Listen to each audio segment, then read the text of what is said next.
Hi everyone, this is Jim. Welcome to episode 32 of Chess Basics, Things Every Chess Player Ought to Know.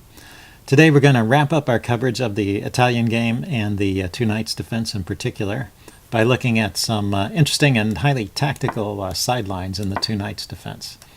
So let's put the moves on the board. e4, e5, knight f3, knight c6, and then bishop c4, the Italian game. And now the main moves here are bishop to c5 or knight to f6. After bishop c5, we get the Evans gambit, or perhaps the main line of the Mueller attack with c3 and d4 or d3. But we're looking at the two knights defense with knight f6, counterattacking the pawn on e4. And last episode, we looked at the main line, which is to play, well, we looked at a couple of main lines. One of them is d3. That's kind of the solid positional main line, and the other move is knight g5, leading to a highly tactical main line. And we also explored the fried liver attack, which of course black doesn't have to allow. He can play in other ways. But in this video, the first sideline I wanted to explore is right here. There's an interesting pawn sack starting with the move d4. And this leads into what's called the Max Lange attack. So let's put that line on the board first. So that goes d4, e takes d4, castles, and bishop to c5. And so white has sacrificed a pawn, but he has some pretty interesting compensation. And it starts out with the move e5. And actually the chess engine, if you let it think for a while, thinks that white has more than enough compensation for the pawn. It actually rates this position as favorable for white. So if you can get into this, this is an interesting way to play. Probably the best try for black here is to play d5. And after that, the play might go like this: d5, attacking your bishop, of course. E takes f6, taking the knight, which you were threatening. He has to take your bishop, and then you take on g8, and now he has to move his rook. And so you've got a very double-edged position here. There's open lines for white's pieces. His knight's going to have a little trouble developing, but in the meantime he has a couple of quick developing moves with the bishop and the rook. So the bishop could come out to g5 here, and the rook can come to e1, attacking his king, and the bishop comes out attacking the queen. So white gets a lot of development for his piece, and also black's king side is messed up, so he's not going to get out of trouble anytime soon. So a very interesting way to play. Now there are other options along the way, so let's talk about some of the choices that black has here. After d4, well, first of all, there's a couple ways for black to go wrong. So one thing to note here is that knight takes d4 is actually a mistake, because white can sacrifice a bishop here, and after the king takes, really there's no other move. He can grab this pawn with check, and the king goes back to e8 or g8, and then the queen grabs the knight. And so white has got his piece back, he got his pawn back, and he's actually a pawn up in this position, and black has lost his castling privileges. So white's doing excellent here. So that's if you're black and you see this move, that's something to remember, is you can't take that with the knight. You need to take it with the pawn. The other thing you can try is knight takes e4, but this just doesn't lead to a whole lot after d takes e5. Basically white just has more control of the position. There's no immediate tactic here, but he's got a strong pawn in the center, and he's got developed pieces, and he's going to castle quickly. So this is looking pretty good for white. So the best play for black after d4 is the move e takes d4, which is what we were looking at. And then white castles, continuing this Max Lange attack. The thing is that the Max Lange attack proper is only after black plays bishop to c5, which is what I showed you last time. He has another choice here, which he is probably equalizing. It looks a little bit dangerous at first, but black can actually grab that second pawn there. So now he's 2 pawns up. Of course, his knight is in a nasty pin there, so you can pin it. And then black gives a pawn back with this move d5. He needs to defend his knight. He doesn't want to give up a whole piece. And then there's different things that there's different things that white can try here. He can play knight takes d4, because if pawn takes bishop, then rook takes knight, gets the piece back. Or he can play bishop takes d5 rather. Bishop takes d5 can be played, and after queen takes, knight to c3. And that's the main reason I showed this line, is because of this knight c3 move. It's so cute. So of course you can't take the knight, because queen takes queen. So that's no good. And this knight is just hanging, of course, and it's pinned. So black is going to lose the piece, and white will continue attacking, and the position is about even. White's a pawn down, but he has adequate compensation here. So say queen d7 and knight takes e4 is the most likely continuation at that point. So and black needs to do something about this immediate threat here, so probably play bishop e7. So it leads to an interesting game. So that's what I wanted to say about the move d4 here. Yeah, so it's in this position. It's the third choice. Instead of playing d3 or knight g5, you can just lash out with d4. And there are a couple of different ways it can go after that, but you get at least equality and compensation for your pawn. So it's an interesting way to play. Okay, but let's say instead of playing that move d4, we go down the main line with knight g5, the tactical main line, I should call it. And we're expecting here the move d5 from our opponent. That's the way it's normally played, and what I showed you in the previous video. But instead our opponent surprises us with the move bishop to c5.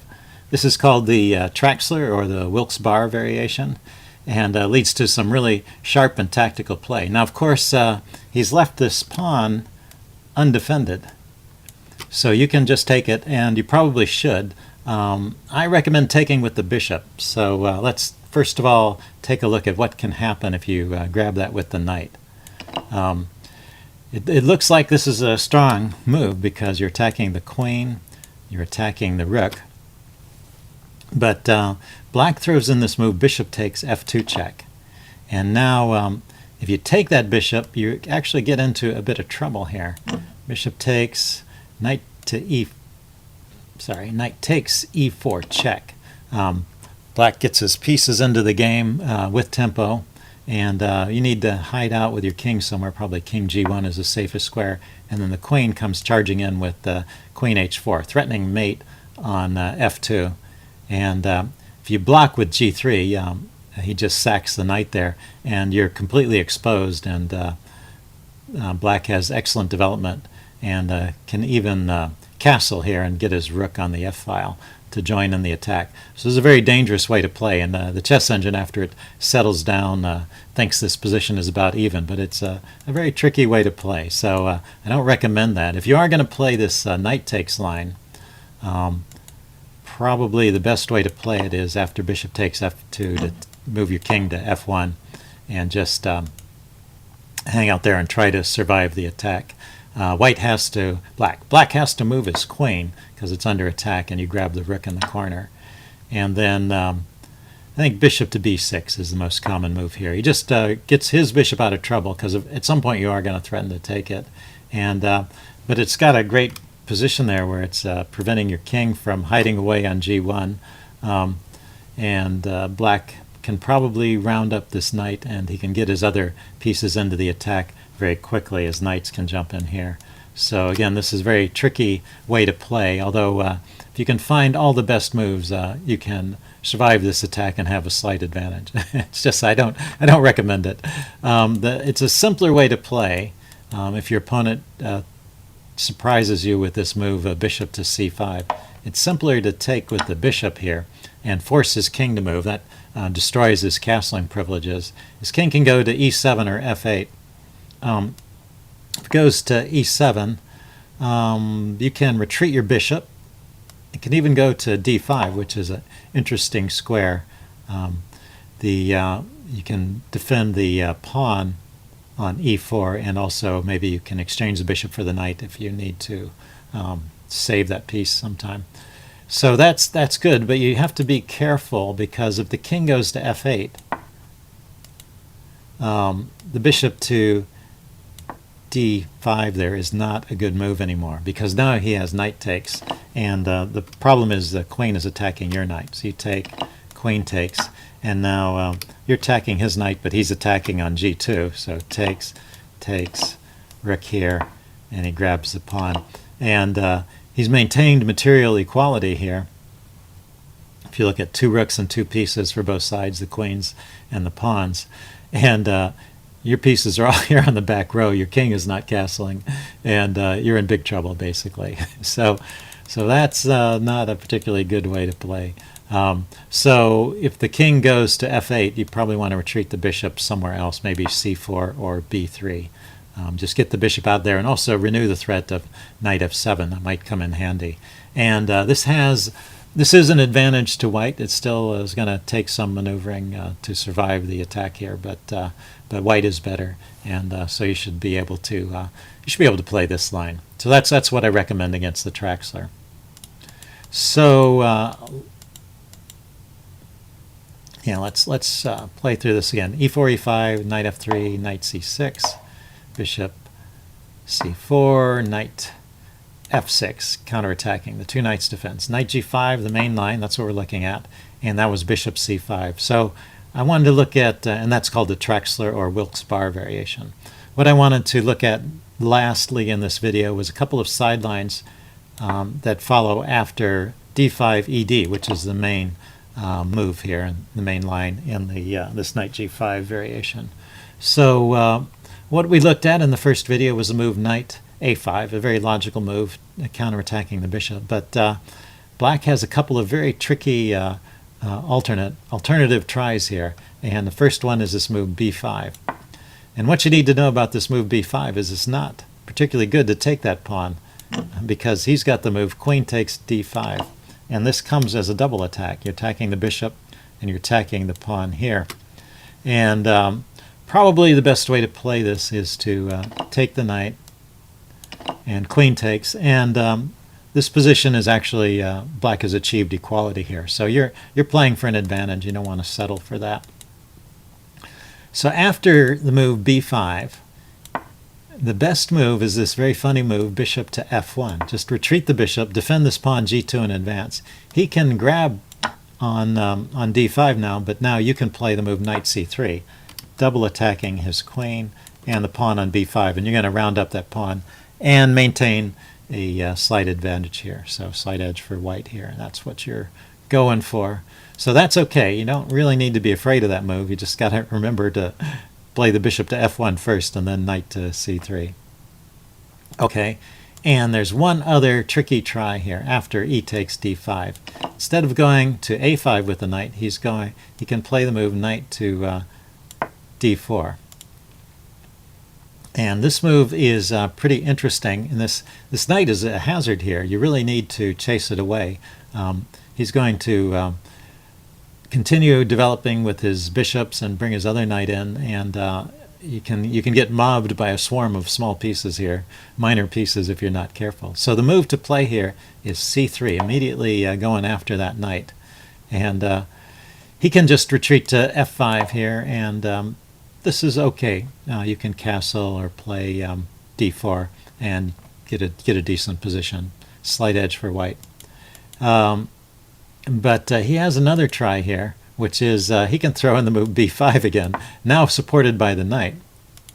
Force your bishop back, and then he can actually take on d5, taking advantage of the fact that your knight is hanging here. So his knight is hanging, but your knight is hanging too. The best play here is actually to take the knight, let him take the knight, and then you can take this pawn with check. And this is okay. If he moves the king, then you can castle and defend your g2 pawn that way, and white maintains his edge. So this is good for white, but it is important to chase that knight away almost immediately, because you can get into big trouble.